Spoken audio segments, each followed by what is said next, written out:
Kak. Cuba check ada tak baju kurung saiz M warna hijau. Cuba you check sebab I dah lambat ni pergi kenduri. Tema dia hijau pula. Cuba check hijau Oh, okey. Kejap. L ada, S ada. Kejap Kak. Tak payah. Bye. Kakak, saya dah jumpa. Kak?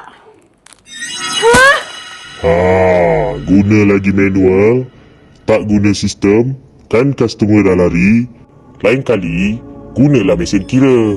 Senang, urus stok secara automatik. Tak payah kira-kira pakai buku lagi dah. Menyusahkan diri.